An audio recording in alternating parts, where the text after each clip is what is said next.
Hello, hello, hello. This is your friendly host, Liam Exmo, bringing you that next level fire. I look better. I'm just a little older. It's good to see you all. A quick reminder, I am still running for the position of the President of the United States of America. That's something that the powers that should not be have no idea what to do about, except for hope that I don't have true intentions in following through with this statement. But I do. So, I'm carrying a 35-pound plus pack, more along the lines of 38 pounds, and I'm walking uphill. A long, slow, gradual uphill. Now, one of the things that we're going to talk about here is consciousness. Where consciousness is on April 18th of 2026. Where is consciousness? What does it mean? How is it being weaponized against us?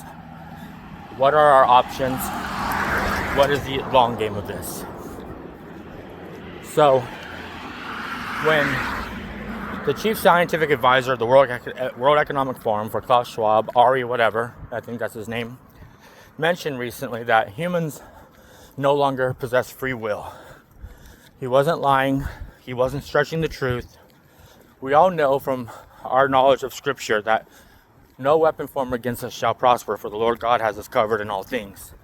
But we live very loose lives. We're all plugged into the grid, and at this time, the concept of being off-grid is very hard to imagine possible because the grid has been fully plugged into and installed within us. So what does that mean? All the things that pertain to that, which is the biodigital convergence, needs to be observed paralleling to the concept of the theory of everything, the giant toe, the theory of everything. And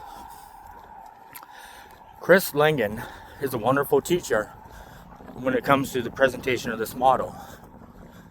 Christopher John Bjerknes is a wonderful teacher when it comes to the knowledge and the system of consciousness throughout the different epochs of our current age of existence. So if you go way far back, we discovered and we're aware of things that even modern science are just now beginning to stumble upon. As a matter of fact, every now and then when fields advance, they go back and they reevaluate all of their previous findings and observations and models to see how they will be changed by new breakthroughs. And this allows them to capitalize upon anything that may have been missed without the proper foundations. So, that means something. What does it mean? It means that if we study the work of Harold Kaltz Vela, we will quickly become aware that organic material, organic life, organic consciousness has been permanently and irreparably altered, changed. We have been manipulated. So what once might be free will can now be altered through shifting of our emotional state, our current stream of consciousness, as well as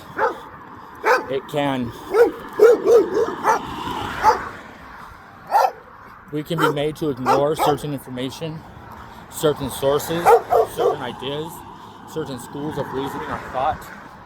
And this is all done for the purpose of limiting our access even without our knowledge, which leads us to address the concept that our free will is no longer as free as it once was. Our vibrational resonance can change this, but as we've been told, it's all poisoned. Everything is poisoned. What is? The food? Yes. The trees? Yes. The sky? Yes. The ground? Yes. The water? Yes. The food? Yes. Our medicines? Yes. Everything. So does that make us hopeless? Absolutely not. And it requires us that we have discipline and training in order to better know how to navigate our current state of reality. Now, this is to say that Harold Kaltz Vela was commissioned or contracted by a foreign government to observe the new patterns in plant and agricultural growth and what the changes that were observed were being caused by. And he determined that something was being released into our environment that was capable of tracking our genetic material and forming microorganisms or beings that one might refer to as chimera, yet they're not grown in a lab or put together in a petri dish, but rather the opportunity for these things to grow and evolve was released into the environment.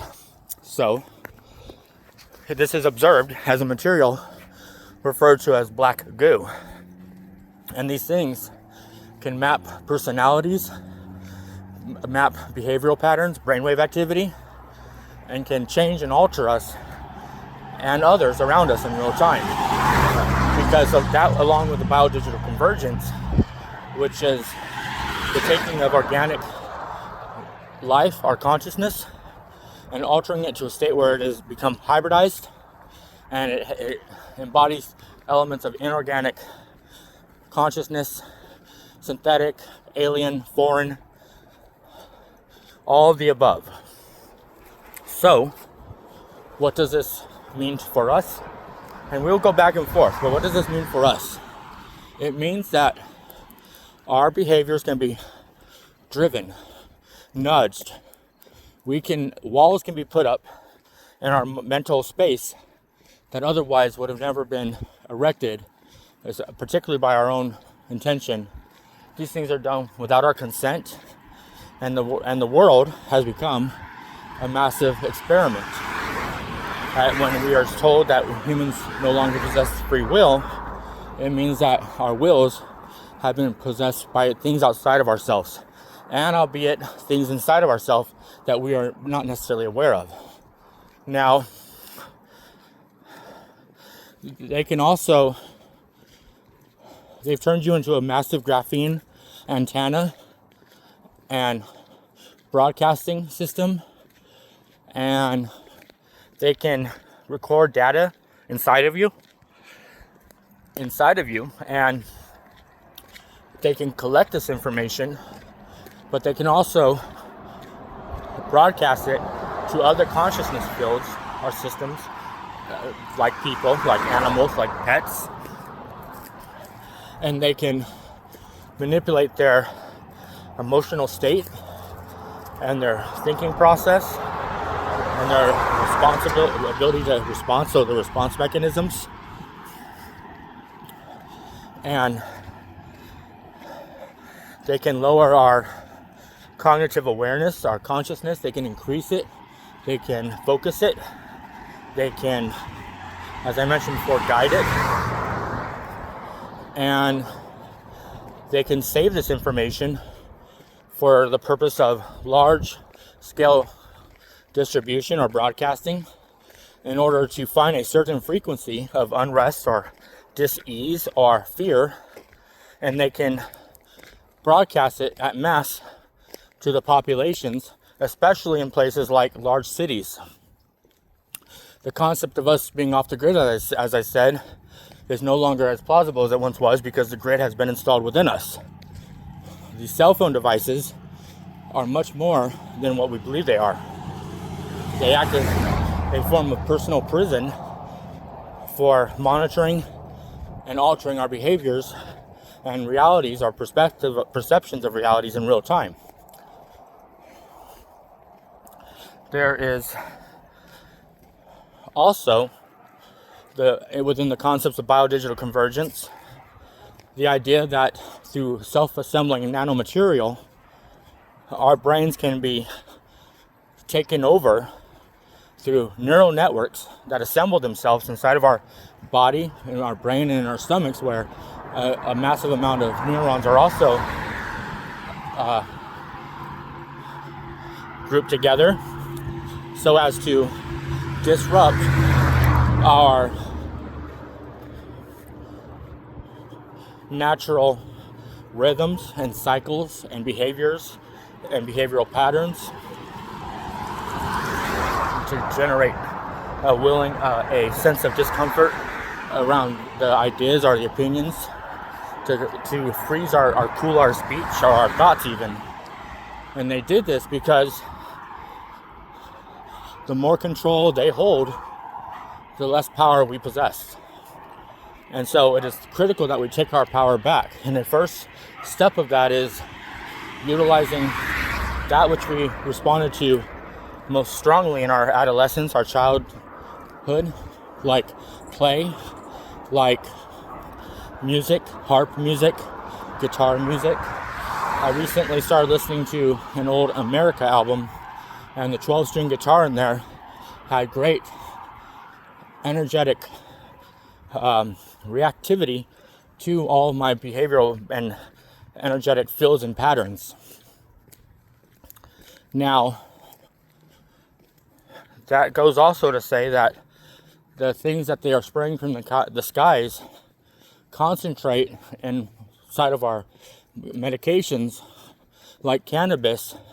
So what was once a very powerful and useful medicine has now been weaponized because it has been suggested that these types of this plant and its compounds assist in the resistance of MK Ultra programming, mind control, things of this nature.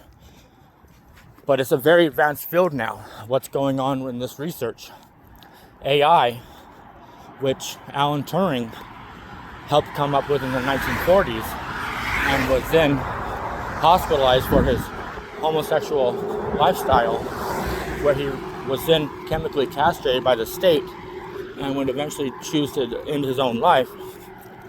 The AI that he created, once aware of this, may already have a bone to pick with humanity or mankind, which in my opinion and the opinion of many others are two entirely different systems. Humanity and mankind. Mankind is what we've been turned into, are being turned into, man and womankind.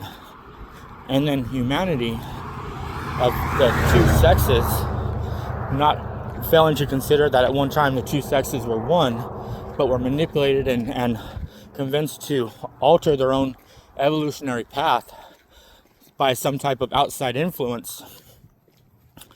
I wouldn't know what the name for these would be in their origins, for this comes from an epoch that precedes my own being and that of the research that I have access to. But where once two sexes and two beings wound up in one, and we, perhaps like a worm, we were hermaphrodites in our nature and could impregnate ourselves and reproduce our own offspring. That's a whole great field of research into itself, but it is one that has been invested into so as to expose why humanity seems to be at a constant war against itself. For it has been engineered to be within us and coded to manifest itself in our lives as a form of programming that we have not yet been able to break free from.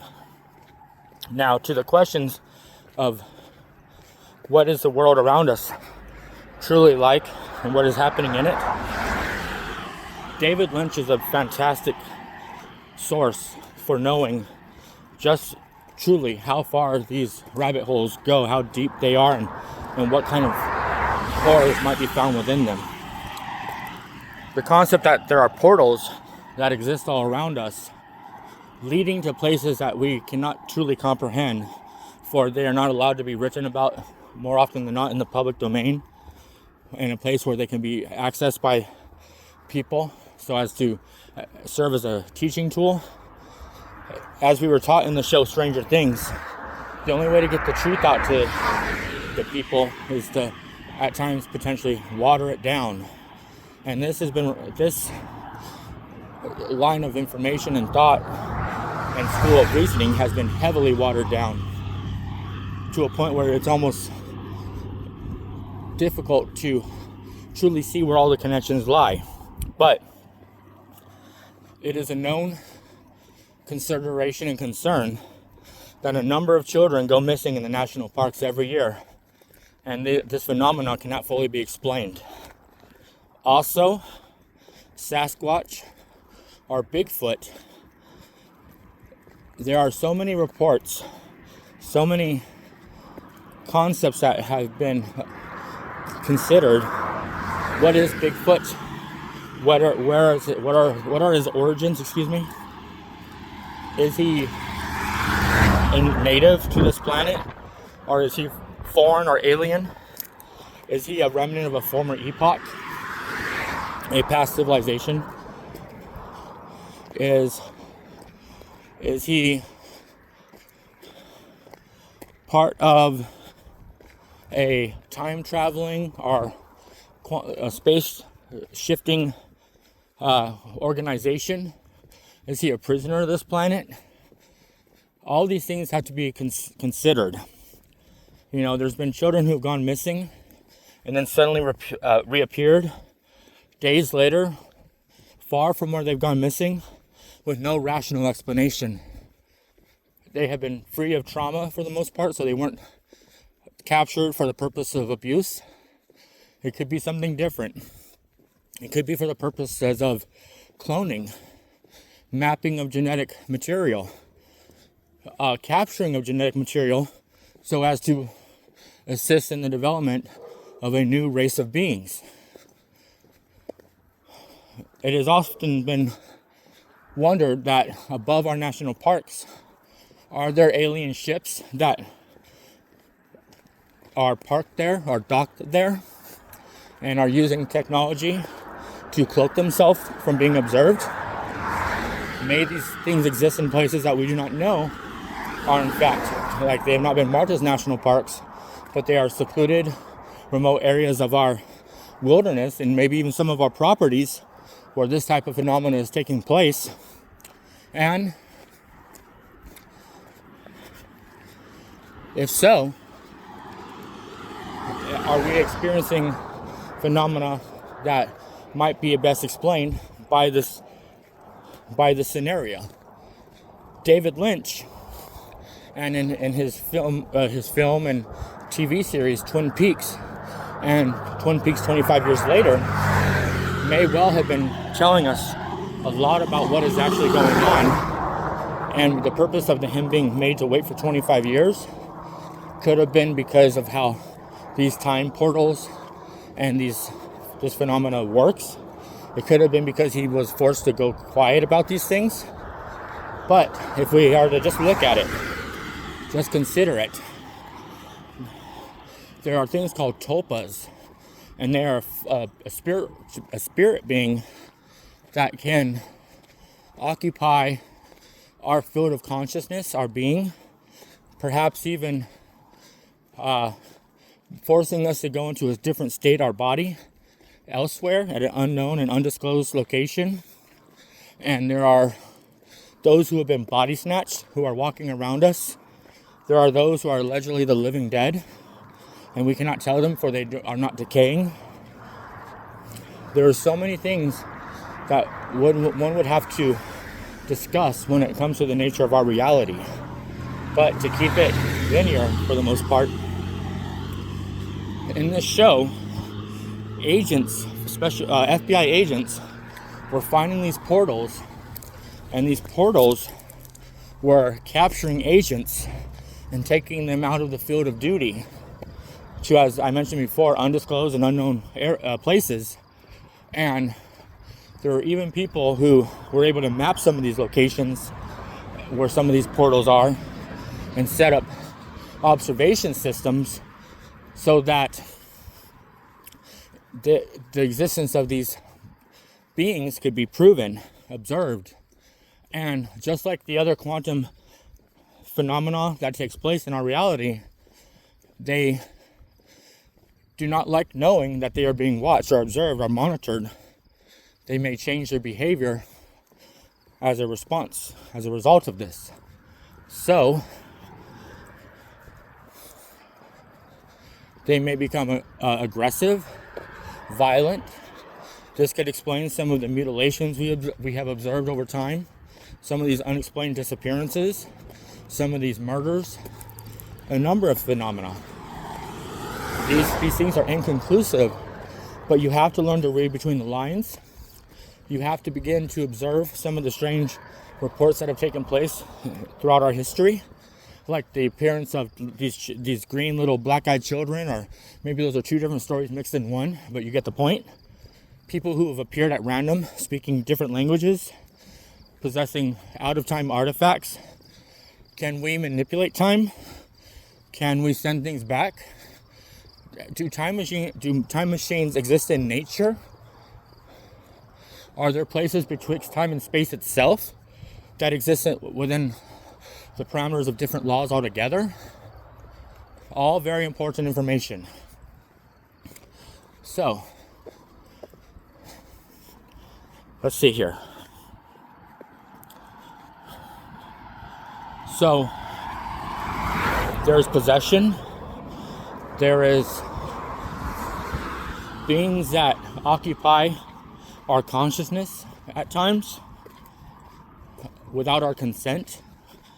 And that would bring me to the concept of avatar programs. You've all seen the films, or at least many of you have. If you have not, you should take the time to, because we're almost there publicly, and we're most definitely there in the private sector. Just like we are there cloning pets.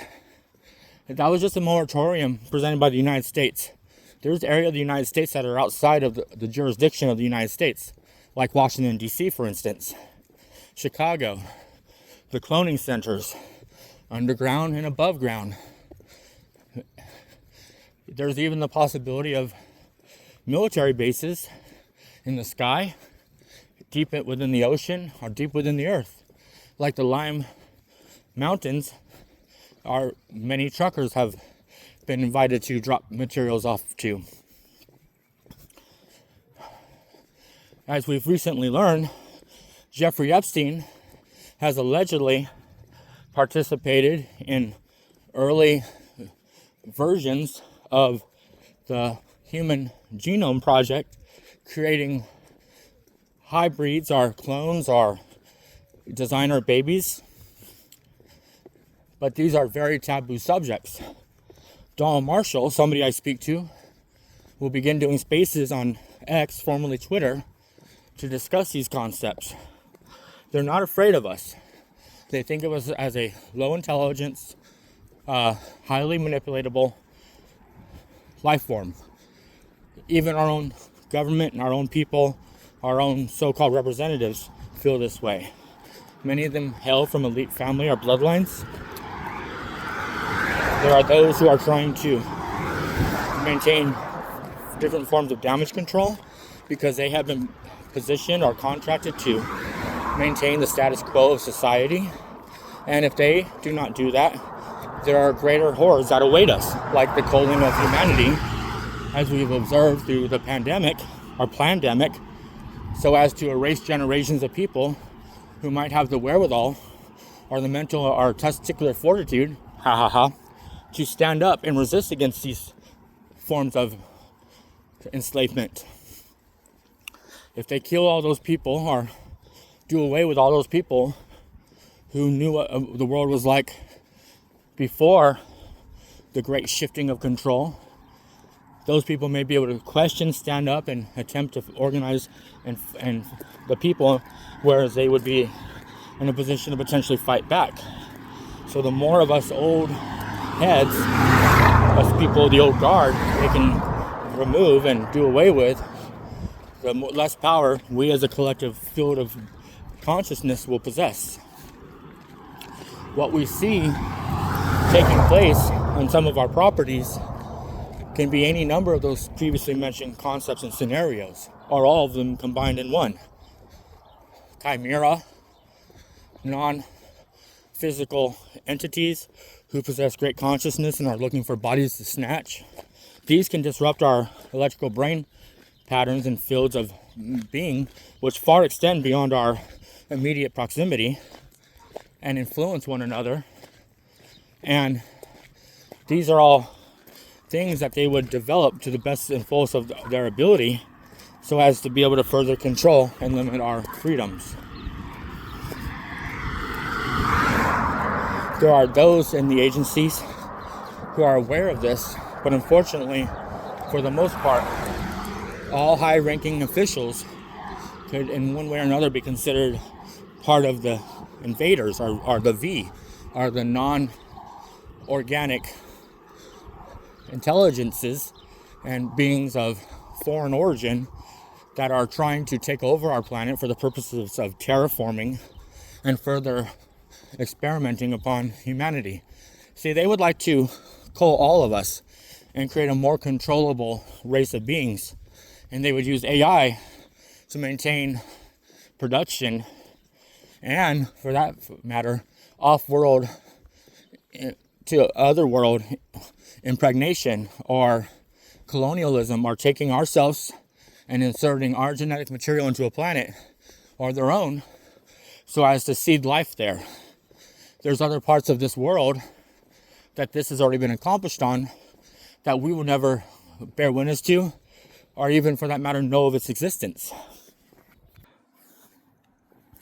They also know that when people of certain frequencies come together, then that their wattage and bandwidth is increased, and they send out vibration similar to what's presented in the model of the 100th monkey that can influence and alter behaviors of those close enough to feel our energetic presence and positioning.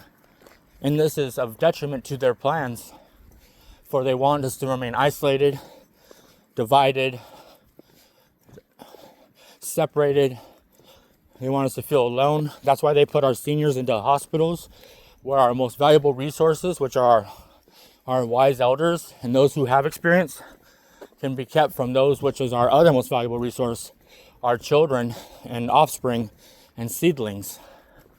This is all carefully calculated, engineered, just like Americans and white people have been conditioned to kick their children out of their homes at the age of 18. All that does is create debt and other financial liabilities. Instead of us coming together, banding together, and becoming stronger, opening our own companies to challenge the corporations, the management of the corpses, where they maintain their secrets by their secretaries. All this is their legalese and their lawfare and their information wars and their silent weapons for quiet warfare. We don't know what they're doing, but they never stop doing it. And those of us who do know it are kept from connecting with one another because they become a threat to their power, to their structure of control. So, getting back to David Lynch, with everything he's taught, he also considers the concepts of transcendental meditation, so that we can transcend the natural barriers and unnatural barriers that have been erected against us to our detriment. Also, so that we can connect our heart and our mind with the rest of our neural network. And this benefits us at mass, because when we are vibrating at certain frequencies and maintaining certain resonances, they cannot manipulate us and alter our patterns of awareness, our patterns of being. And that is why certain forms of breathing and drumming, instrument playing, these are all very powerful tools. They have changed the words within our religious text to even alter the patterns of our dialogue, because at one time the very words within our books of religious scripture would contain and encoded within them systems that would break our indoctrination and programming. So they've changed these, they've taken them from us. That's why I suggest the utilization of the Ethiopian Bible, which was the first Bible, which gives us a much different story than is the modern incarnation or incantation of our theological control systems. Peace and turning the cheek, whereas Jesus has still, even in Luke, says those who do not believe, those who do not give their dues, slay them. But this is not my making a suggestion. This is me simply stating a Bible verse. He turned over tables for the money lenders and exchangers, those who practice usury, because it's part of the M system. The M is the matrix,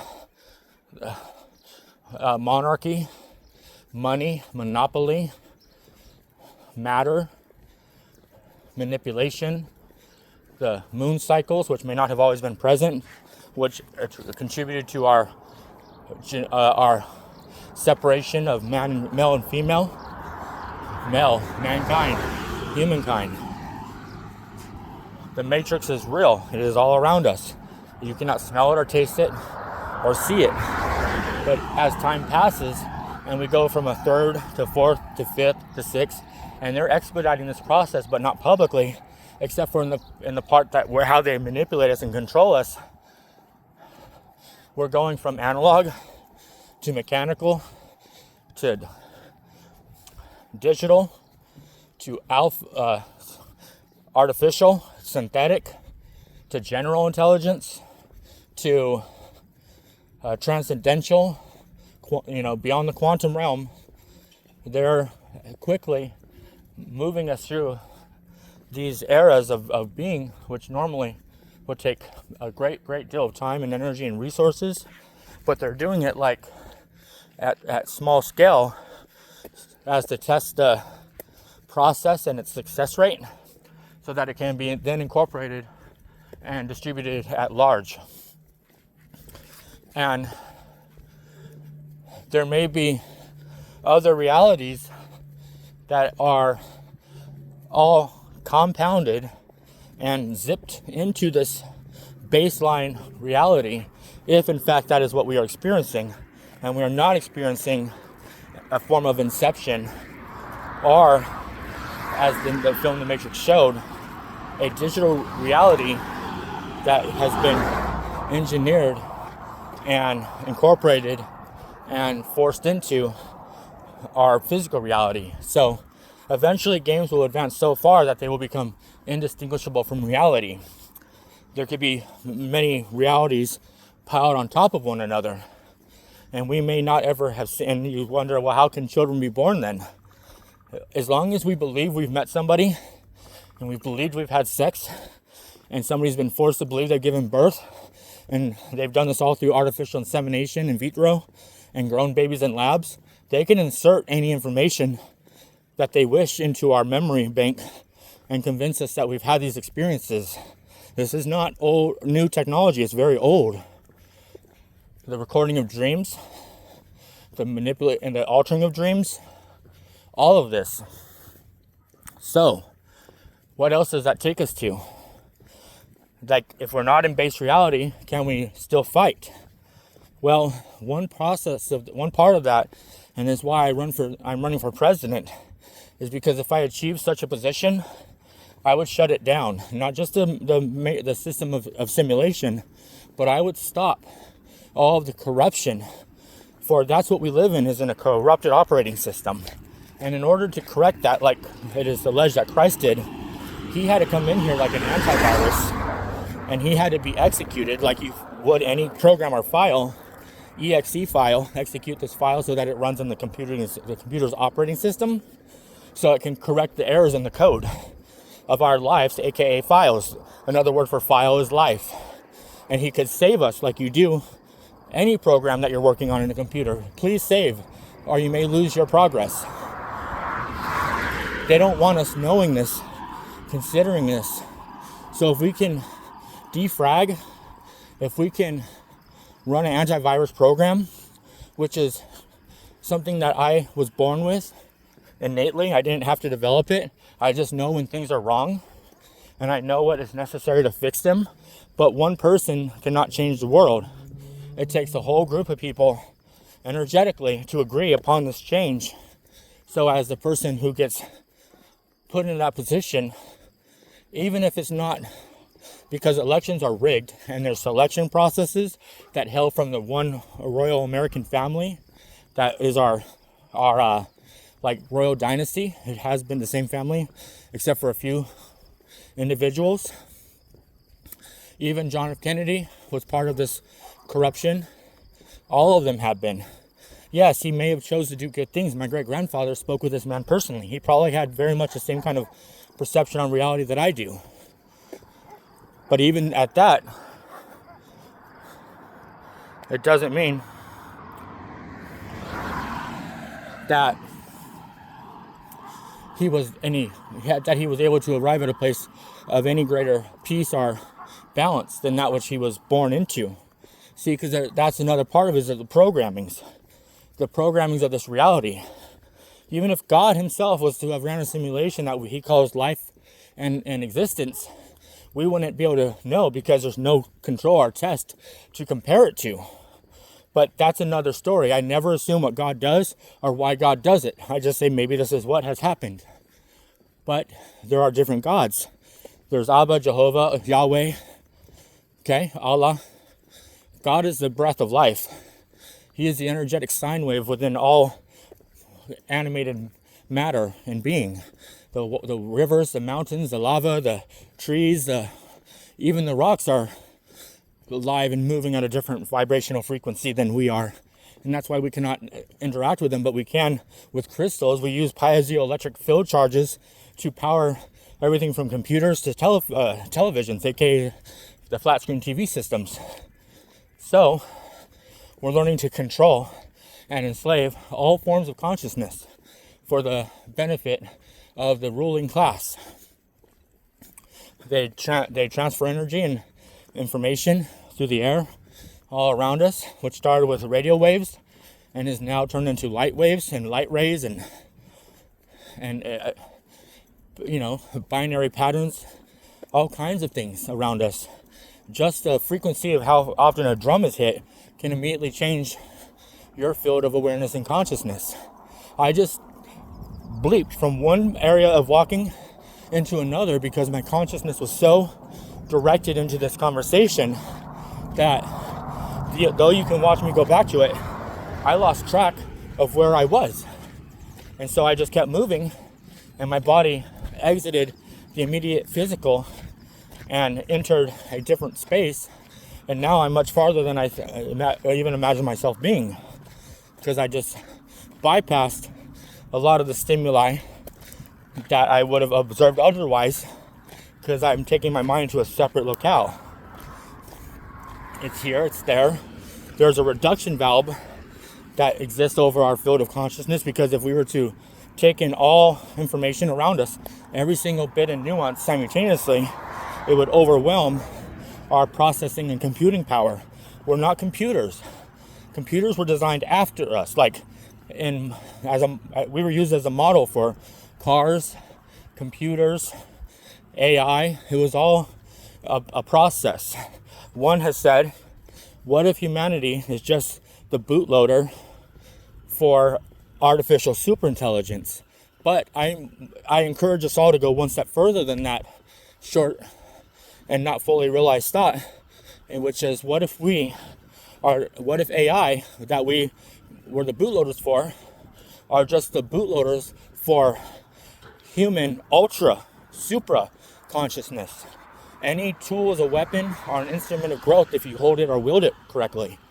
So what could be easily used against us could also be used to protect us and to guard us and to direct our flow, because we don't need colleges anymore. We don't need professors. We can just map their teaching patterns and achieve something much greater than they can achieve collectively, because not everybody tries like the greats do.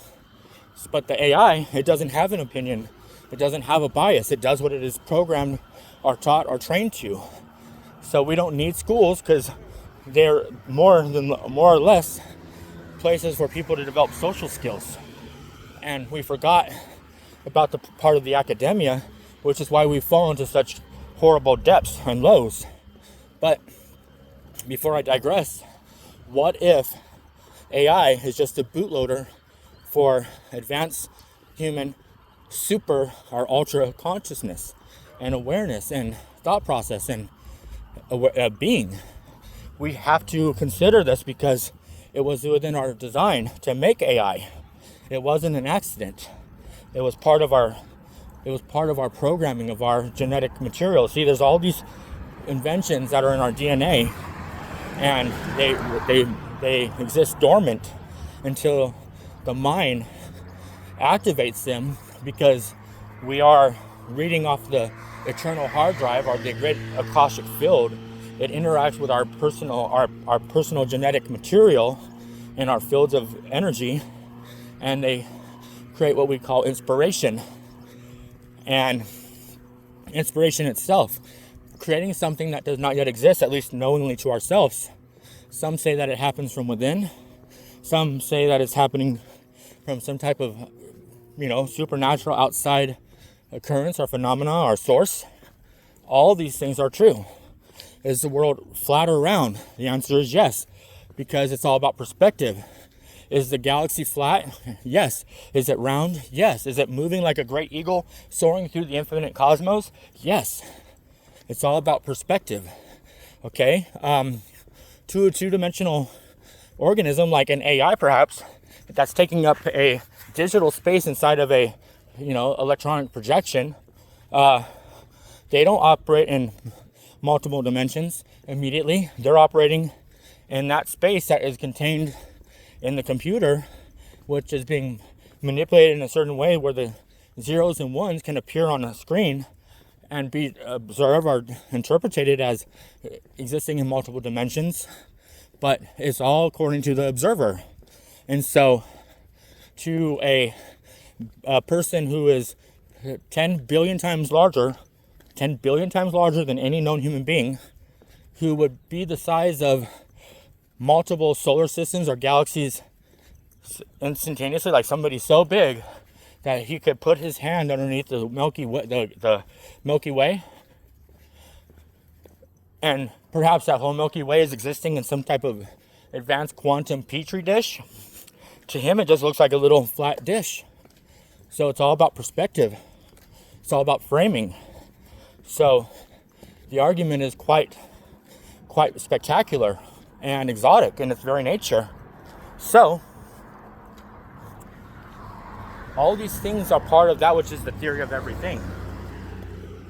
And as we know, we don't even necessarily know what energy is, but we know like how to generate or make it. We can manipulate it, we can transmute it, we can harness it.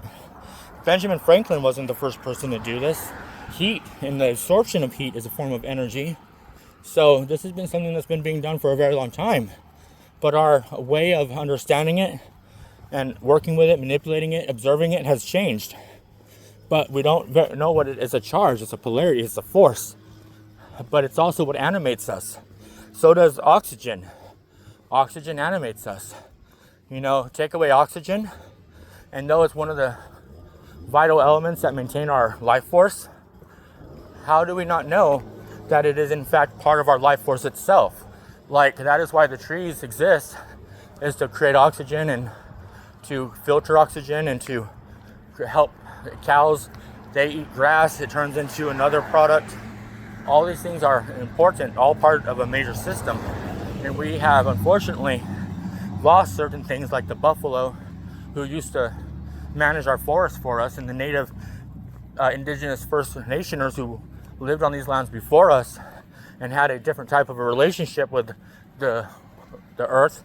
And if they had been preserved, we very well may have been taught from them a much different way of life, and had created a much different form of artificial intelligence, or general intelligence, synthesized intelligence, pure, true intelligence. So what is going on our properties? There's an unknown number of potential possibilities, but we have to look at all these concepts and start to see where our profile of the experience that we're currently entertaining or a part of fits into them. For as many things that we see and know have been mutually agreed upon, but there's no law that states that they are facts. It's our agreed upon realities that we oftentimes share and draw from. But there are experiences that cannot be explained, like out of place, out of time artifacts, like things that exist in nature that shouldn't be there.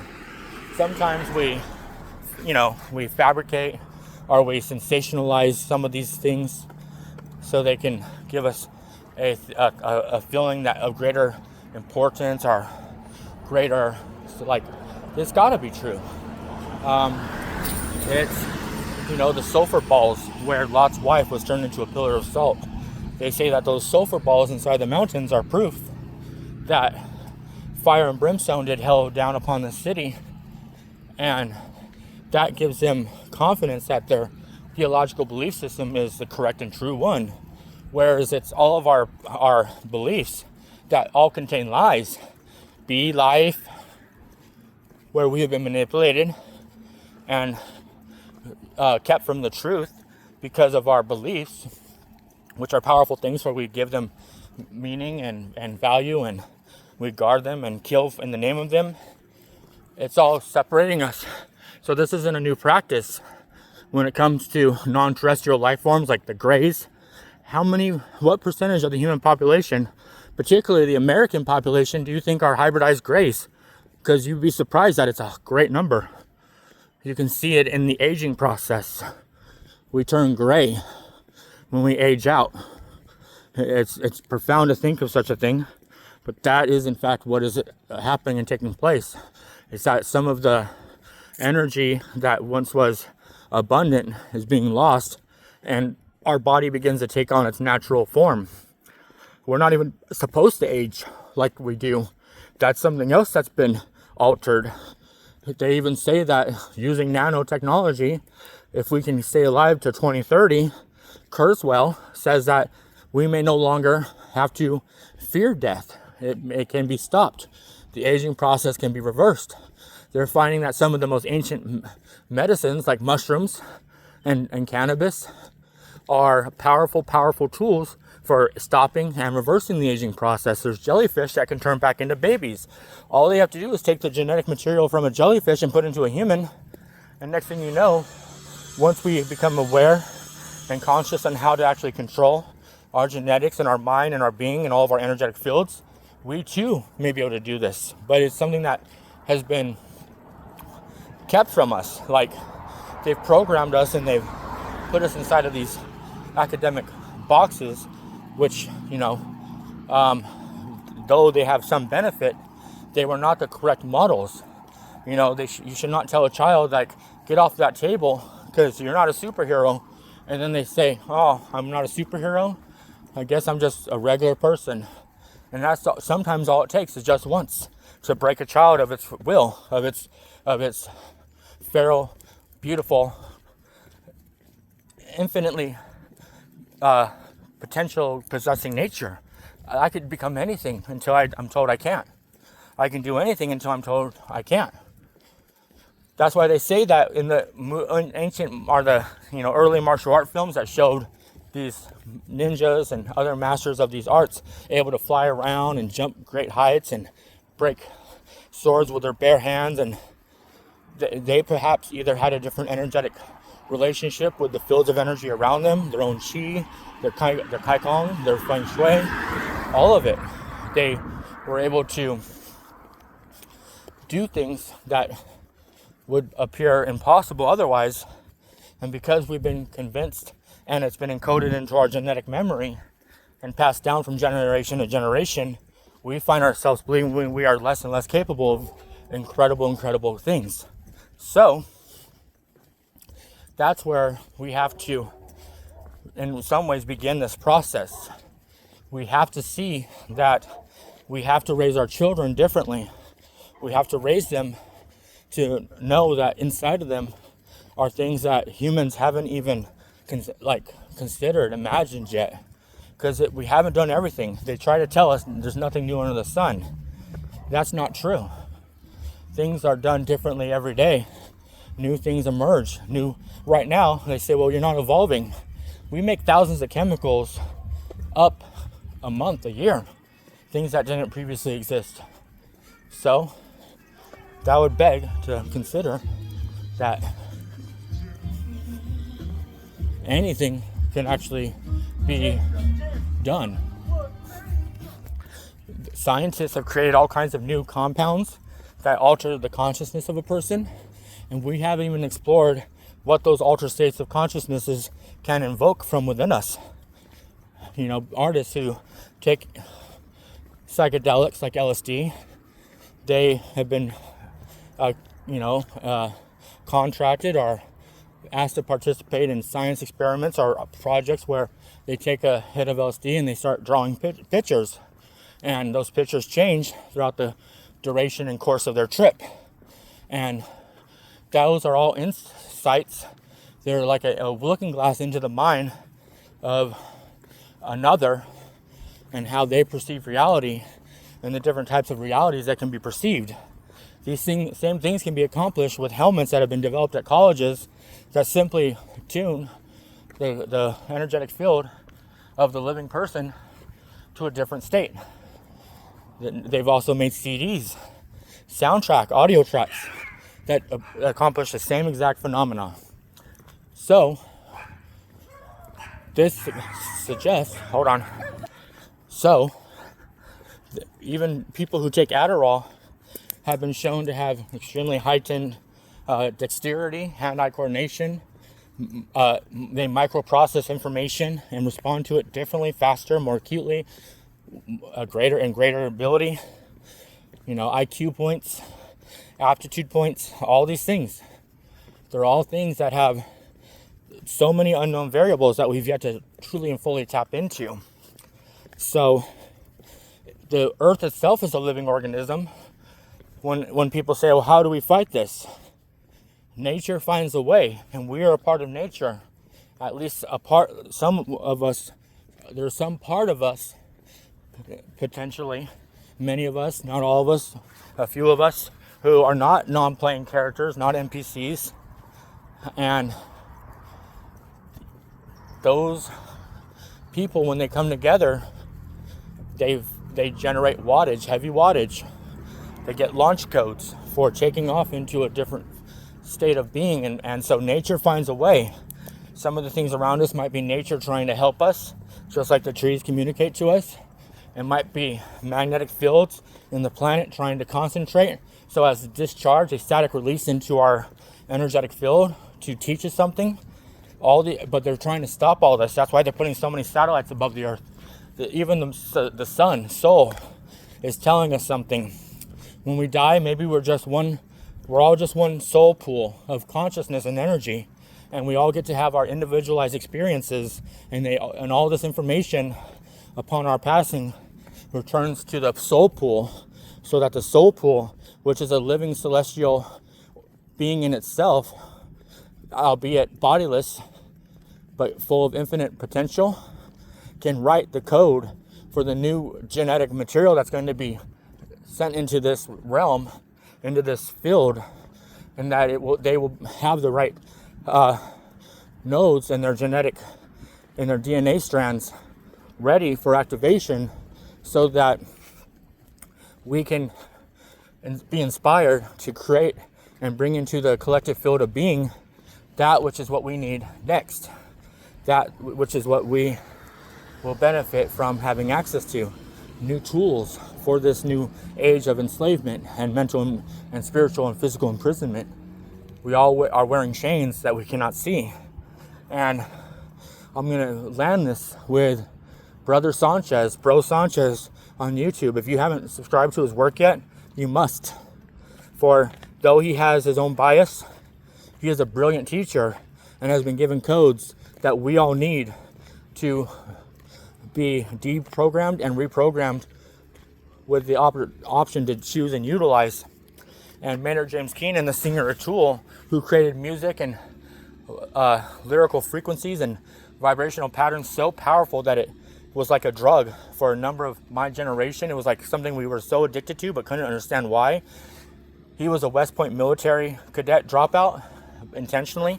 He wanted to pursue a career in music, and I would suggest comedy, because it is the great comedians who have the right to question the jester and the king of the court. So all these things, he said that he fears that we've lost our ability to have communication and conversation and dialogue with one another. And he's not wrong. They knew what these cell phones were capable of. It's not the first time they've ever been utilized to harm consciousness systems, living organisms like ourselves.